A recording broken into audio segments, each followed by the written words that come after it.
¿Sientes que tu día es una batalla constante? ¿Dices no y se desata la tormenta? ¿Pides que recoja los juguetes y es como hablar con la pared? Llegas al parque y la hora de irse se convierte en una negociación digna de la ONU, donde, seamos honestos, casi siempre acabamos perdiendo. Y en medio de ese caos te preguntas, ¿existe una forma de poner límites sin sentirme culpable, sin sentirme el malo de la historia? ¿O al contrario, sin terminar cediendo en todo para evitar el conflicto? Si te suena, respira hondo. No eres el único y tampoco significa que lo estés haciendo mal. Es uno de los mayores retos como padres hoy en día. Se habla tanto de la importancia de respetar y de conectar, que la sola idea de poner un límite se siente como traicionar esos principios. Y si te dijera que hay una forma para establecer reglas claras y firmes, pero que al mismo tiempo fortalezcas el vínculo del respeto con tus hijos. Y si esos límites no fueran muros, sino puentes hacia su seguridad e inteligencia emocional. En este video te voy a dar claves para transformar los conflictos diarios en oportunidades para conectar y enseñar, con teoría fácil de entender y ejemplos que puedes usar desde hoy. Porque poner límites no es un acto de control, es un profundo acto de amor. Ok, antes de hablar del cómo, tenemos que hacer las paces con el qué. La palabra límite viene con mala fama. La asociamos a autoritarismo, a rigidez, al clásico, porque yo lo digo y punto.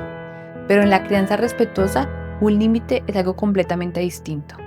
Un mito muy común es que la crianza respetuosa es permisiva. Es como decir que viva la anarquía y dejar que los hijos hagan lo que se les dé la gana. Nada más lejos de la realidad. La crianza respetuosa sabe que poner límites es absolutamente esencial, pero cambia el enfoque. No se imponen desde el poder, se establecen desde el cuidado. Imagina que eres un guía de montaña experto y tu hijo es un excursionista lleno de energía pero novato. Tu trabajo no es llevarlo a gritos y con una cuerda atada, pero tampoco es dejar que corra hacia un precipicio solo porque quiere ser libre. Tu trabajo es conocer el terreno, marcar un camino seguro y decirle con calma, pero con total certeza, por aquí no, es peligroso. Vamos por ese sendero que nos llevará a la cima de forma segura. Eso es un límite. Es una estructura que da seguridad. De hecho, la neurociencia nos confirma algo fascinante. Los límites claros y firmes son como vitaminas para el cerebro en desarrollo de nuestros hijos. El neuropsicólogo Álvaro Bilbao explica que hay una zona específica del cerebro, la corteza prefrontal, básicamente el centro de mando, que se encarga de entregar los límites. Cuando somos coherentes con las normas, ayudamos a que esta área responsable del autocontrol y la toma de decisiones se haga más fuerte. Un niño que crece con límites respetuosos no es un niño reprimido, es un niño que se siente seguro, que desarrolla una autoestima más sana y que aprende a gestionar sus emociones, porque entiende las reglas del juego de la vida. Los límites no le quitan libertad, construyen la base para que pueda usar esa libertad con responsabilidad. Son, en pocas palabras, la barandilla en el puente de su crecimiento. Así que el primer paso es cambiar el chip. Dejar de ver los límites como una batalla de poder y empezar a verlos como un regalo de seguridad que le damos a nuestros hijos para que exploren el mundo con confianza. No buscamos obediencia ciega, buscamos cooperación. Perfecto. Ahora que los límites son nuestros aliados, ¿cómo los ponemos en práctica sin que nuestra casa se vuelva un campo de minas? Te presento la fórmula sencilla de 3 pasos que combinan firmeza y cariño para darle la vuelta a esos momentos difíciles. Paso 1. Firmeza con amabilidad. El corazón del límite. Este es el pilar de todo. En disciplina positiva hablamos de ser firmes y amables al mismo tiempo. Suena genial, pero ¿qué significa esto en la vida real? La firmeza no tiene nada que ver con gritar ni amenazar. La firmeza es la seguridad que tienes en el límite. Es tu calma. Es la certeza de que esa regla es necesaria para el bienestar de tu hijo. Es la voz del guía, que sin gritar transmite una certeza con la que nadie discute. La firmeza es ser constantes. Si hoy es no, y mañana también lo es. La inconsistencia es el veneno de los límites, porque le enseña a los niños que con suficiente insistencia todas las reglas se doblan. La amabilidad, por otro lado, es el respeto a tu hijo como persona. Es validar sus sentimientos y deseos aunque no puedas cumplirlos.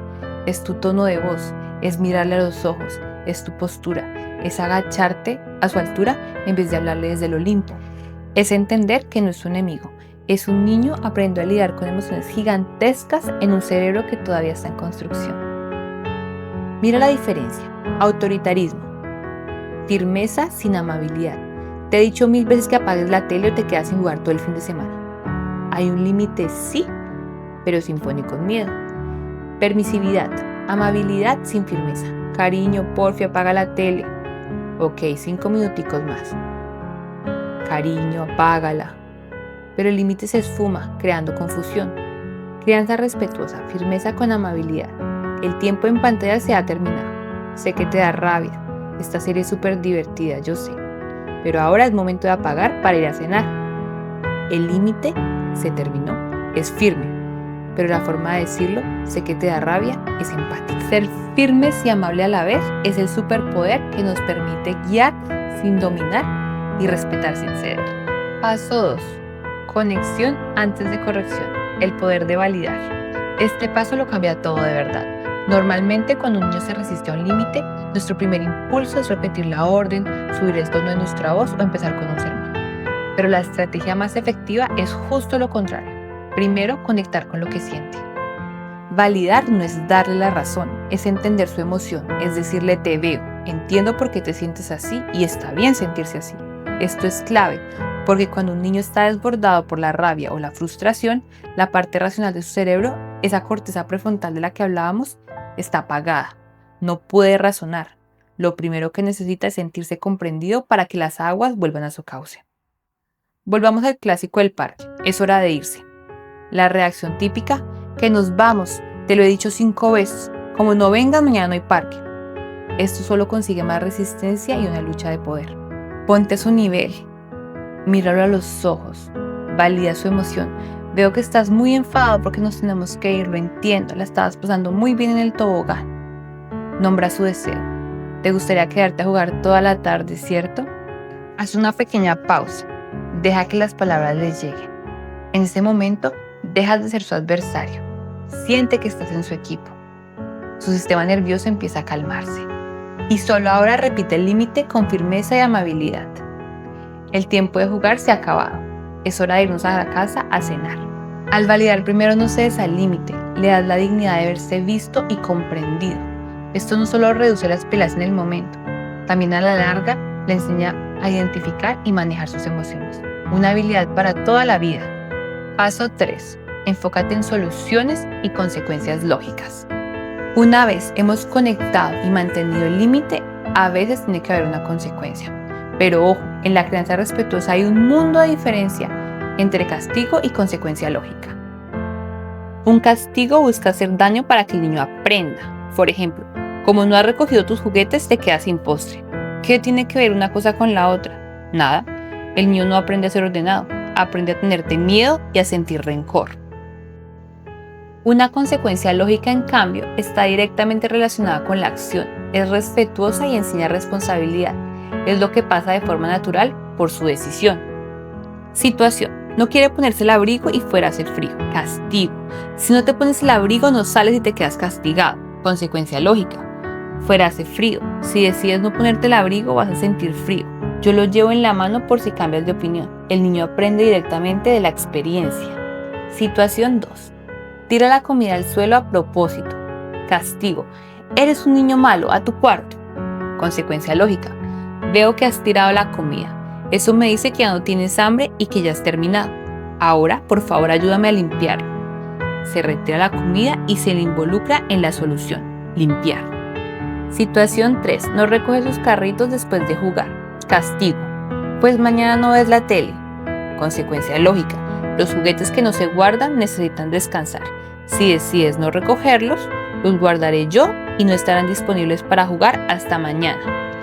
La consecuencia está ligada directamente al juguete y a la regla de cuidarlos. Para que funcionen, las consecuencias lógicas deben ser comunicadas de antemano si es posible y siempre con tono informativo, no de amenaza. No es como no recojas te quito los juguetes, sino la regla es que los juguetes se guardan, los que se quedan fuera los recogeré yo para que descansen hasta mañana. El objetivo no es que sufra, es que aprenda. Con esta fórmula, firmeza con amabilidad, conexión antes de corrección y consecuencias lógicas, dejamos de ser policías para convertirnos en guías. Dejamos de luchar con nuestros hijos para empezar a caminar a su lado. La teoría está muy bien, pero ¿cómo se aplica esto en casos de la vida real? Vamos a ver los grandes éxitos de los conflictos familiares. Escenario 1. La guerra de las pantallas. La regla es media hora de dibujos, el tiempo se acaba. Tu instinto se acabó, apaga eso ya mismo. Aplicando la fórmula. Anticipa. Cariño, en 5 minutos se acaban los dibujos. Esto ayuda a prepararse para el cambio. Llega el momento, acércate con calma, firmeza y amabilidad. El tiempo de pantalla se ha terminado por hoy. Espera la queja. Conecta antes de corregir. Ya sé, qué rabia tener que apagarlo justo ahora. Entiendo perfectamente que te fastidie. Valida su frustración. Mantén el límite y ofrece una microlección. Y ahora es momento de apagar. ¿Lo apagas tú o lo apago yo? Después podemos leer juntos ese cuento que te encanta. Darle una pequeña opción le da una sensación de control dentro del límite. Escenario 2. Agresividad. Mi hijo pega. Tu hijo le pega a su hermano porque le ha quitado un juguete. Tu instinto. No se pega, pídele perdón ahora mismo. Aplicando la fórmula. Actúa ya con seguridad, firmeza, detén la acción. En esta casa no nos pegamos. Pegar hace daño. El límite está claro, corto y firme. Atiende primero al niño agredido. Con esto le enseñas empatía a tu hijo. Luego, habla con tu hijo. Conecta con su emoción, no con el acto. Estabas furioso porque querías ese carrito. Es frustrante que te quiten algo que te gusta tanto.